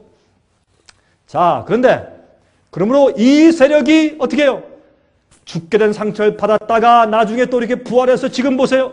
온 세상이 우러부르는 놀라운 세력으로 지금 부상하고 있기 때문에 기이 여기며 온 땅이 그를 따라요. 제가 지난번에 설명드렸지만 요한 바오로 2세의 장례식 때 제가 그림 보여드렸죠. 놀라운 사건들이 온 나라의 왕들과 수상과 대통령들이 와서 아련하는 그 놀라운 모습을 제가 보여드렸어요. 여러분 그때 찰스 황태자가 그날은 내 결혼식입니다. 나 못 갑니다 할 때 안 와? 당장 와. 취소하고 감히. 그래서 찰스 영국 황태자가 자기 결혼식을 취소하고 장례식에 왔어요. 여러분이시여, 온 땅이 이상히 여기며 따르는 그런 시대가 되었어요. 자, 그러므로 교황권 이후에 올라오는 여섯 번째 짐승을 봅시다. 그러니까 바벨론, 메데페르시아, 헬라, 로마, 교황 로마. 다섯 나라는 망했고 지나갔고 그 다음에 여섯 번째 한 나라가 지금 있는데 보세요. 그 교황권이 죽게 된 상처를 맞는 1798년도를 전후로 해서 그때 한 나라가 올라오는데 이 미국의 건국해가 언제? 건국 연도가 언제예요? 1776년도 아니에요? 그렇죠? 그러니까 1798년도에 교황권이 망해가는 그 시점을 전후로 해서 한 나라가 올라왔잖아요. 뭐가? 여섯째 왕이 올라왔잖아요. 얼마나 간단해요. 이 이상 다르게 해석할 수가 있어요? 없어요. 한번 해보세요. 제가 목숨이 10개라도 다 내놓겠어요. 다르게 해석할 수가 없어요. 또 보세요. 내가 보면 또 다른 짐승이 땅에서 올라오니 새끼 양같이 두 뿔이 있고 용처럼 말해요. 여러분 새끼 양 같으니까 예수님의 성격을 가지고 기독교의 정신을 가지고 올라와요. 미국밖에 없어요. 그렇죠? 나중에 용처럼 말해요. 예수를 믿는 자들, 청교도들을 청교들이 도망 와서 세운 나라. 정말 자유를 굶주린 사람들 받아들여서 자유의 여신장이 다 들고서 굶주린 자여, 핍박받는 자여, 유리하고 방황하는 자여, 내게로 오시오 라고 이렇게 자유의 여신상에 횃불을 든 미국이 이제 어떻게 용처럼 말해요? 마귀처럼 말해요? 마지막에 핍박하는 앞장서는 세력이 돼요. 그렇죠? 자, 그런데 저가 먼저 나온 짐승의 모든 권세를 그 앞에 상해요. 먼저 나온 짐승은 뭐예요? 아까 교황권의 권세를 앞으로 세상에서 대신 행하여 준다 그랬어요. 그것이 미국의 장려하는 일이에요. 근데 미국에서 뭐래요? 큰 이적을 행하되 심지어 사람들 앞에서 불이 하늘로부터 땅에 내려오게 하고 하늘에서 불까지 내려오는 기적을 행해요. 여러분 미국에 있는 기독교회가 세상에 무슨 운동을 일으켰어요? 기적 운동을 일으켰어요. 이적 운동. 무슨 운동? 거짓 이적 운동. 교회가요, 어떤 교회가 보면 참 죄송합니다. 참 이 테이블 통해서 보는 분들 가운데 어떤 분은 참 기분이 나쁘시겠다. 어떤 교회 가면 이건 꼭 무당집 같아. 참 죄송합니다. 제가 이런 얘기를 해서. 한 번 제가 어떤 테이블 보는데 한국에 있는 어떤 기도원이요. 한국의 기도원인데 거기서 한 목사님이 여자 목사님이에요. 찬송 부르는데 춤을 추는 모습을 가만히 보니까 이건 꼭 무당이야. 진짜 무당이에요. 이거는. 춤을 추는, 작두기에서 춤추는 것 같아요.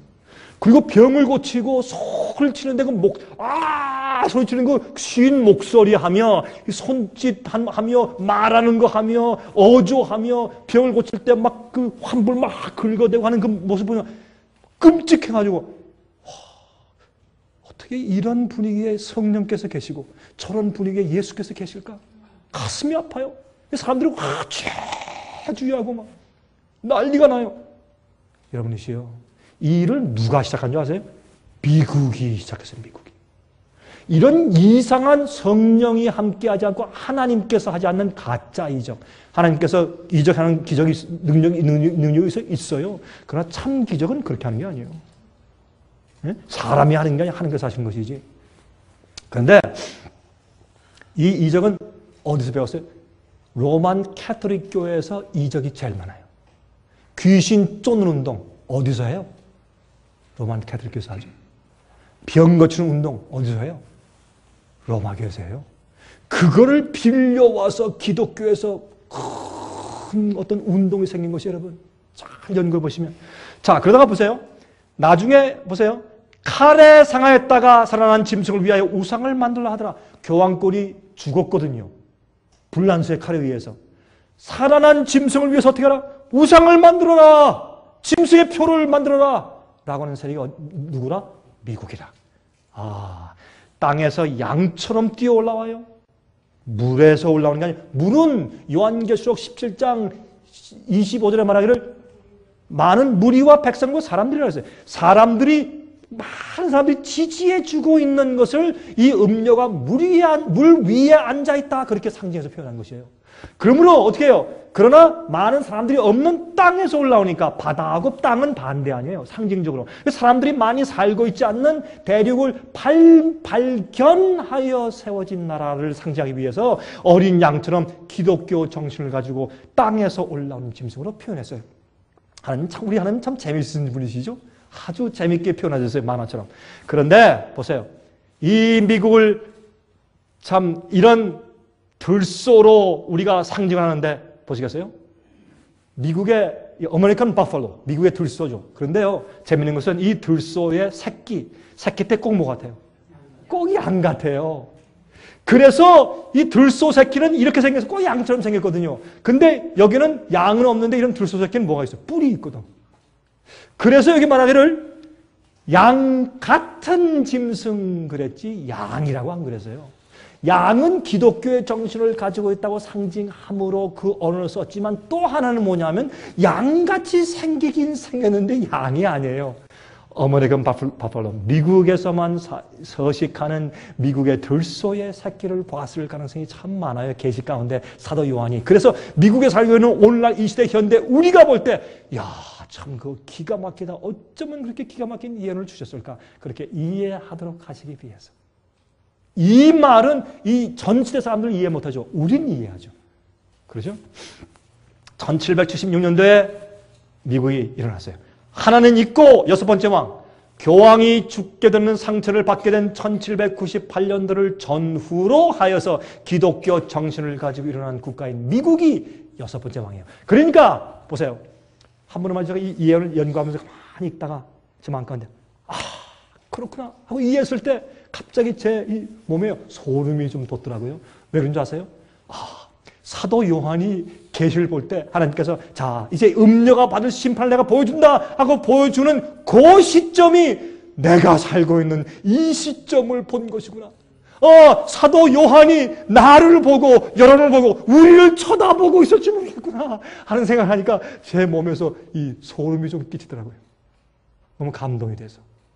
여러분 이 witch 그죠? 그걸 뭐라 그러죠? 우리 한국말로 그 여자 뭐예요? 마녀 말고 또 다른 말이 있죠. 또 뭐라 그래요? 위치를. 그 아시죠? 이게 이 고깔 모자서 그런 위치들이 뭐예요? 구슬, 이 크리스탈 볼, 이 동그란 구슬 속에 해가지고 뭐 안에는 뭐 그림을 다 보여주고 점치고 뭐 그런 것들이 영화에 있잖아요. 뭐 그런 건 아니지만은 사도 요한은 진짜 하늘에서 예수님께서 보이시는 이 파노라마 같은 큰 영화 같은 그런 계시를 지금 눈앞에 보고 있는데 어딜 보고 있어요? 여섯째 왕시대인 미국에 있는 그 시점에서 지금 딱 보고 있는 거예요. 지금. 근데 거기에 지금 설명을 할 시간이 없지만은 이 다섯 번째 왕이요. 성도들의 피에 취해 있어요. 이미 핍박한 이후의 사건이에요. 그래서 미국이 일어나는 것을 그때 보고 있었단 말이에요. 사도 요한은 요한계시록의 계시에서 바로 우리 이 시대를 바라보고 있었습니다. 자 보십시오. 그래서 미국이 세계를 지배하는 세력으로 올라왔어요. 미국 내에서의 정치와 교회의 연합을 보세요. 미국과 교황권이 연합했어요. 예? 미국은 청교도인들과 교황권에 핍박당해서 지긋지긋해서 쫓겨서 도망 온 사람들이 세운 나라인데 지금은 이 교황권을 가장 크게 지지해주는 나라로 변했어요. 그래서 교황권과 미국이 손을 잡았어요. 미국의 대법원에 있는 판사 9명의 판사 가운데서 반수 이상이 로만 캐톨릭이에요. 미국의 상원 의원들 가운데서 가장 많은 종교가 로만 캐톨릭이에요. 미국의 하원 콩그레스에서 가장 많은 종교 세력이 로만 캐톨릭이에요. 미국에 있는 기독교인들 가운데서 가장 많은 숫자가 로만 캐톨릭이에요. 도대체 어떻게 된 일입니까? 놀라운 일이죠. 성경은 그렇게 될 것이라 양처럼 올라오지만 나중에 결국엔 용처럼 말할 것이라고 예언했다. 그 말입니다. 그렇죠? 1984년도 1월 10일 날은 로널드 레이건 대통령이 어떻게 했습니까? 이 윌슨 대사를 바티칸에 보내서 그 전까지는요. 대사를 바티칸과 교환한다? 미국 시민들이 지금 무슨 말을 하는 것이 정신 나갔어? 난리가 나고 폭도 일어났을 것이에요. 할 수가 없었어요. 근데 1984년도에 1월 10일 날 로널드 레이건 대통령이 윌슨 대사를 바티칸에 보내고 바티칸에 있는 대사를 미국에서 받았을 때 그때 별 개신교의 저항이 없이 스무스하게 그 일이 이루어졌습니다. 왜? 이렇게 될 것이라고 성경이 예언했기 때문에 그렇습니다. 얼마나 성경 예언이 분명합니까? 자, 그러므로 봅시다. 그런데 다섯은 망하였고 하나 미국은 지금 보이고 다른 이는 아직 이르지 아니했으나 이르면 반드시 잠깐 동안 계속할 것이라 했어요. 그러면 일곱째 왕이 누구일까요? 자, 내가 보던 열뿔은 열왕이니 아직 나라를 얻지 못했으나 다만 짐승으로 더불어 임금처럼 권세를 일시 동안 받으리라. 이것은 다니엘, 아까 말씀드린 것처럼 다니엘서의 열불과는 다른 것이에요. 미국 이후에 오는 세상의 열국들 말하는 것이에요. 이 세상의 열국의 연합 세력이 앞으로 어떻게 해요? 일시 동안 잠깐 동안 세상을 다스려요. 지금은 6번째 왕인 미국이 세상을 지배하고 있는 시대예요. 이제 7번째 세력이 오는데 열왕의 세력이라고 그렇게 말씀을 하는 것입니다. 근데 이 세력이 한 뜻을 가지고 그들의 능력과 권세를 짐승에게, 교황권에게 주어요. 그래서 옛날 중세기처럼 교황권이 세상을 온전히 다스리는 그런 때가 다시 곧 온다, 그렇게 예언을 하고 있는 것입니다. 여러분, 이것은 인간의 추측이 아니라 하나님의 예언의 영감의 말씀이 그렇게 우리에게 말씀을 주는 것입니다. 그러면 7번째 왕이 누구예요? 유엔이에요. 열왕. 예? 열국이 하나로 연합된 세력이. 그러므로 여러분 보세요. 이락을 칠 때 미국이 꼭 어디에 승인을 받으려고 했어요? 유엔에. 예? 미국이 유엔을 자꾸 축해 세워요. 유엔의 힘은 미국이요. 유엔의 파워는 미국이에요. 그러나 미국이 일할 때 미국이 독자적으로 일하면 너무나 반대와 혐오를 많이 받기 때문에 어떻게 해요? 그 앞에 누굴 세워요? 유엔을 내세우는 것이에요. 그렇죠? 미국이 혼자 일하면 러시아가 반대하고 중국이 반대할 것이에요. 그러나 세계 공동연합체인 유엔, 세계 연합을 통해서 일하면 그것은 다른 문제인 것입니다. 그러므로 7번째 왕인 유엔이 일어날 것을 성경 예언은 지목해 주고 있단 말입니다. 자, 그래서 이것이 열불 세력인데 여러분 우리 1불짜리, 우리 1달러짜리 지폐 뒤에 있는 무슨 글이요? 노브스 오르도 세크로룸. 그게 뭐라고요? New World Order. 이건 라틴 말이에요. 라틴 말.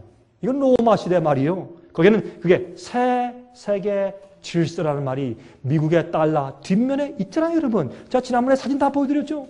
예? 그러므로 이게 어떻게 미국 달러 뒤에 새 세계 질서란 말이냐면 이거는 뭐예요? 유엔이란 말이에요.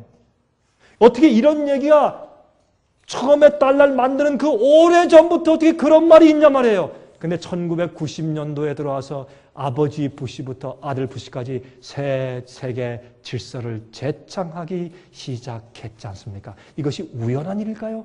아닙니다. 성경이 그렇게 될 것이라고 말했다 그 말입니다. 자, 그러므로 7번째 왕까지 알았어요. 근데 전에 있었다가 시방 없어진 짐승은 8째 왕이니 7 중에 속한 자라 저가 멸망으로 들어갈 것이라. 8째 왕은 누굽니까? 교황권입니다. 교황권이에요. 아, 이 세상을 호령하기 시작했습니다. 그의 인기는 하늘을 찌릅니다. 여러분 참 재밌어요.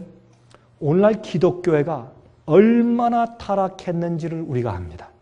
개신교회가 얼마나 타락했는지를 압니다.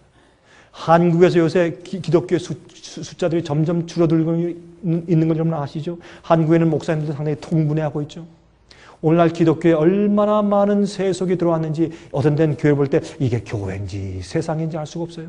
교인들이 똑같은 음식을 먹고 똑같이 옷 입고 똑같이 유행가를 부르고 똑같이 나쁜 걸 좋아하고 똑같이 경제하고 똑같이 싸우고 똑같이 미워하고 똑같이 자랑하고 그러니까 이게 교회인지 사상인지 알 수 없을 정도로 교회가 타락했어요. 그래서 많은 사람들이 믿기를 그래도 교황은 더 깨끗한 것 같다. 우리의 도덕적인 우리 지도자는 교황이다. 그런 말 하기 시작했어요. 그런데 하나님께서 뭘 보여주십니까? 천주교의 사제들이 얼마나 타락해 왔는가를 보여주죠. 요즘에 억 달러의 이 고소가 막 들어가서 지금 여러분 무슨 말인지 다 아시죠? 엄청난 일들이 생기죠, 지금? 이래서 이게 뭐예요? 바벨론이 무너지는 광경을 하나님께서 보여주시는 것이에요. 이게 뭐예요? 참된 마지막 남은 우리 주의 백성들이 지금 생기고 있다. 그 말이에요, 이제. 그런 말이에요, 그게. 여러분, 그걸 보셔야 돼요, 지금. 하나님께서 우리가 뭘 보여주시는가? 이게 성령의 은혜를 받는 것이에요. 그래서 8번째 왕이 올라오고 있어요. 그러므로 이 8번째 왕은 과거에 이 7 왕 가운데 하나였었지만은 칼에 맞아 죽었었어요. 부활되기 시작했어요. 부활해서 세상을 호령하는 그 세력으로 다시 환원하기 시작하자 온 땅이 이상히 여기며 영어는 wonder after him. 놀라움을 가지고 그 뒤를 따르더라. 그렇게 되어 있어요. 영어 성경에는. 그러므로 다 놀라움을 가지고 그를 다 따르고 있습니다. 그런데 7째 왕인 유엔이 온 세상이 그를 떠받들어 주죠. 자, 보십시다. 이제 보세요. 그런데 성경이 그랬죠. 성경에 내가 너에게 음녀가 받을 심판을 보여주겠다 그랬죠. 그럼 이 음녀가 어떻게 앞으로 심판받는 줄 아세요? 이렇게 심판받아요. 성경은 예언합니다. 하나님의 말씀이 예언했어요. 내가 본 바 이 열불과 짐승이 음녀를 미워하여 망하게 하고 벌거벗게 하고 그 살을 먹고 불로 아주 살을 것이라. 이 음녀가 어떻게 망하는 줄 아세요? 열국에 의해 망해요. 다시 말해서 왜 이 음녀를 여자, 교회인, 타락한 교회인 음녀가 왜 짐승을 타고 있냐 말이에요. 짐승은 나라, 국가, 정치를 말하는 것이에요. 그러므로 교회와 정치가 합쳐져 있는 것을 의미하고 상징하기 위해서 그렇게 설명해 주신 것이에요. 교회와 정치는 분리돼야 돼요. 교회는 정치하는 것이 아니에요. 목사가 정치운동하는 것이 아니에요. 목사나 교회는 정치운동하는 것이 아니라 사람들의 마음을 깨끗해 하고 진리를 가르쳐서 하늘 가게 만드는 것이요. 세상 정치를 바꾸는 일을 하는 것은 여러분 우리 목사들이 하는 일이 아니에요. 그건 아무리 해도 안 돼요. 사람의 마음을 바꿔야 정치가 바뀌고 나라가 바뀌는 것이에요. 사람의 정치적으로 아무리 해도 조직은 항상 또 부패하잖아요. 공화당이 우리가 돼야 된다. 공화당 되면 또 나쁜 짓 해. 민주당 그럼 잡아라. 우리가 해야 된다. 민주당이 대통령 되면 또 마찬가지야. 사람은 안 되는 것이에요. 성령이 우리 마음을 씻고 거룩하게 해서 변화시켜야 되는 것이요. 그 일을 하는 것이 교회예요. 정치와 교회는 하나로 손잡으면 안 되는 것이요. 이게 분리되어 있어야 돼요. 그래서 미국을 건국할 때 정신이 뭐예요? 미국 1조에 종교 자유, 출판 자유, 언론의 자유. 절대로 이 정치는 종교와 손을 잡지 않는다. 정치가 종교를 억압하지 않는다. 또 종교가 정치를 어떻게 해요? 좌지우지해야 되면 안 된다. 그 정신이 미국의 헌법의 1조 아니에요. 종교의 자유. 왜요? 옛날에 로마 교황권이 국가와 정치와 교회를 하나로 합쳤기 때문에 뭐 할 수 있어요? 핍박할 수 있어요. 교회가 왜 핍박하는 줄 아세요? 교회가 정치와 하나가 됐을 때 핍박이 가능해요. 여러분, 교회는 핍박을 못해요. 미워, 이단이야. 요새 말이죠. 어떤 데 보면 그래요. 목사님, 강 목사님, 제가 보니까 내가 어떤 사람들이 강 목사님과 생애에서는 이단이래요. 절대 듣거나 뭐 읽거나 가면 안 된다고 그러는데 그 어떻게 하면 좋습니까? 그렇게 질문이 갖고 와요. 이단이다, 3단이다, 무슨 뭐. 근데 참 감사한 것은 이단 소리 들어요. 사탄 소리는 아직 안 들어요. 이단. 근데 아직까지 2단까지만 갔으니까 다행이죠. 그런데 여러분 그렇게 욕을 먹고 비난을 받고 미움은 받을지라도 잡아가지고 감옥수 넣거나 벌금 내거나 사형시킬 수는 없단 말이에요. 왜? 교회하고 정치가 하나가 아니기 때문에. 그러나 옛날에 중세기의 로마 교회가 왜 사람들을 죽이고 핍박하고 반대하는 사람들 갖다가 화형시키고 목 잘라 죽이고 감옥도 쳐놓고 다 빼앗고 왜 그러냐 말이에요. 정치와 국가가 하나였었기 때문에 그런 것이에요. 그러므로 이 마지막 시대 음녀의 세력은 정치 짐승을 타고 있는 여인이야. 그렇게 설명해 주는 것이에요. 바티칸은 종교지만 또 하나의 국가요. 대사를 파견하는 정치 국가요. 얼마나 분명해. 짐승을 타고 있는 음녀란 말이에요. 그런데 재밌는 것은 그 타고 있는 짐승이 7 머리 10뿔 이게 전부 다 이 세상에는 열국 나라들이 나중에 어떻게 한다고요? 어이쿠 우리가 속았네? 속았구나. 당신은 왜 우리 속였어? 해서 짐승이 음녀를 미워하여 망하게 하고 벌거벗게 하고 그 살을 먹고 불로 아주 태워버려요. 여러분 무리에 앉았던 음녀가 많은 사람들의 지지와 헌금을 받아서 크게 됐던 음녀가 그 사람들에 의해서 앞으로 망해요. 사람들이 우리가 이 속임당했구나. 아이고 우리가 미혹당했다 하고 미워서 불러 태워 죽여요. 이것이 음녀가 받을 심판이라고 설명을 해주세요. 성경이. 하나님이 자기 뜻대로 할 마음을 저에게 주사 한 뜻을 이루게 하시고 저의 나라를 그 짐승에게 주게 하시되 유엔이 미국이 교황권을 높이지만은 짐승에게 권세를 주게 하지만은 하나님의 말씀이 응하기까지만 해요. 이제 곧 음녀가 심판받을 것이에요. 세상이 깜짝 놀래고 어떻게 해요? 기만당한 것을 깨닫고 나서 그들이 이런 일을 앞으로 할 것이에요. 예? 그런데 또 내가 본 바 여자는 땅의 임금들을 다스리는 큰 성이라 하더라. 또 하나 힌트를 더 주었는데 보세요.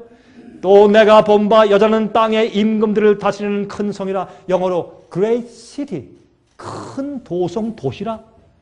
여러분, 바티칸은 108에 있고 큰 하나의 도시인데 또 도시 국가예요. 만국을, 땅의 왕들을 다스리는 큰 하나의 시예요. 근데 국가예요. 여러분, 우리가 더 이상 무슨 힌트가 필요해요, 이제?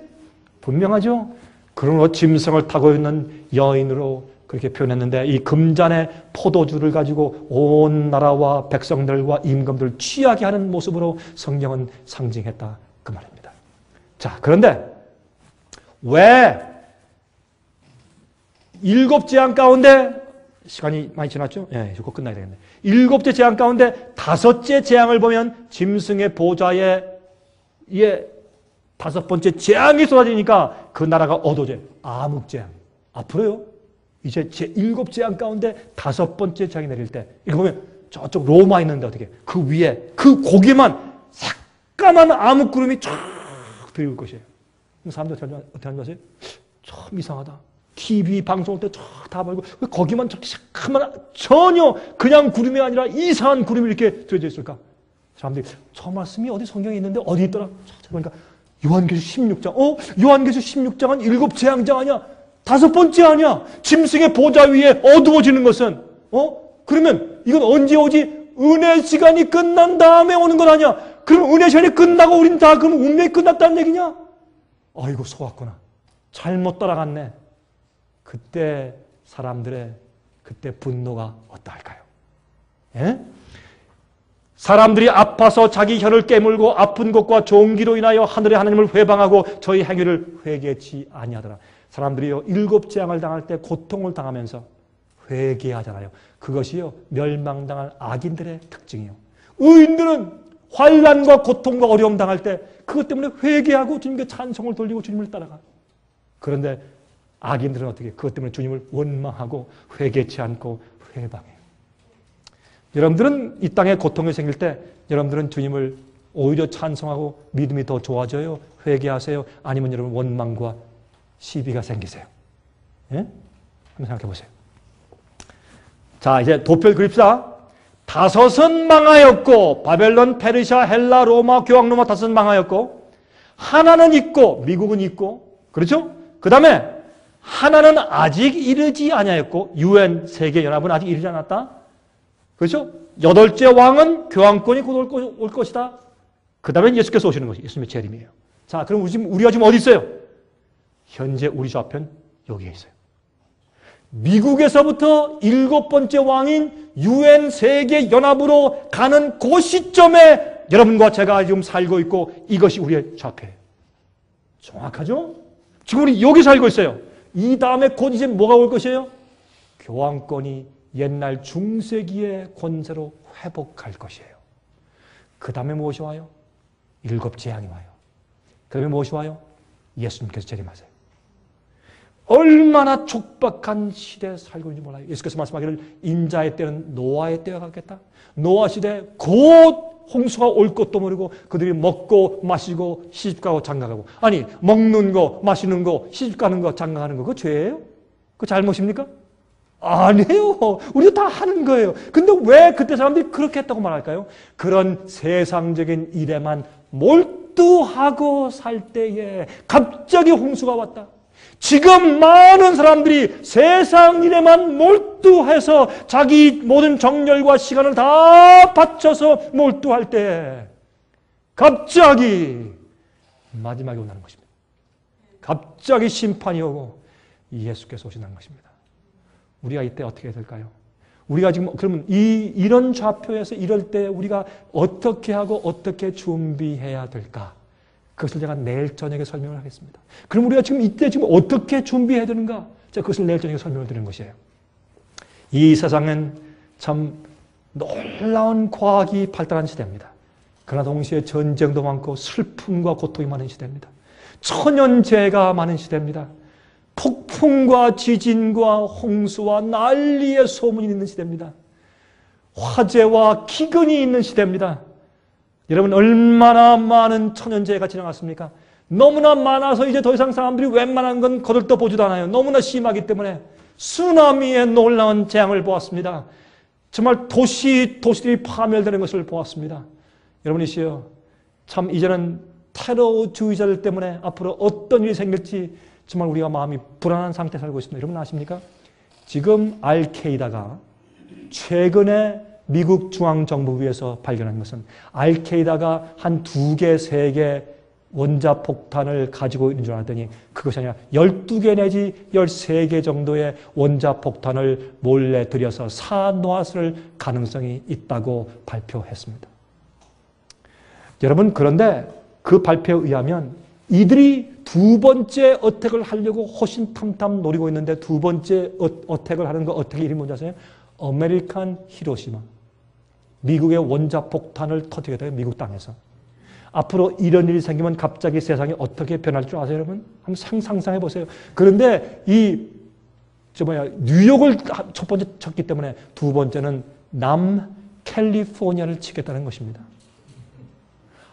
몰라요. 우리가 그거 어떻게 알겠어요? 모르지만은, 그러나 그들의 의도가 그렇다는 것입니다.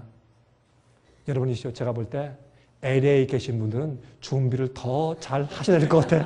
제가 볼 때는 더 회개하시고 더 마음 준비하고 사셔야 될 것 같아요. 제가 볼 때. Who knows, 여러분? 예? 자, 그러므로 어떤 일이 어떻게 생길지 모르는 그런 시대에 살고 있을 때 예수께서 말씀하십니다. 요한계시록 22장 20절, 이것들을 증거하신 이가 말씀하시되 내가 진실로 속히 오리라 하시거늘 아멘. 주 예수여 오시옵소서. 매일 예수님 오신 것을 사모하며 사시기 바랍니다. 주님 오십니다. 우리를 데리러 오십니다. 영원히 슬픔과 외로움과 죽음과 고통이 없는 곳으로 우리를 데려가시기 위해서 예수께서 오십니다. 그 일에 여러분 가장 많은 시간과 정열을 투자하시기를 바랍니다.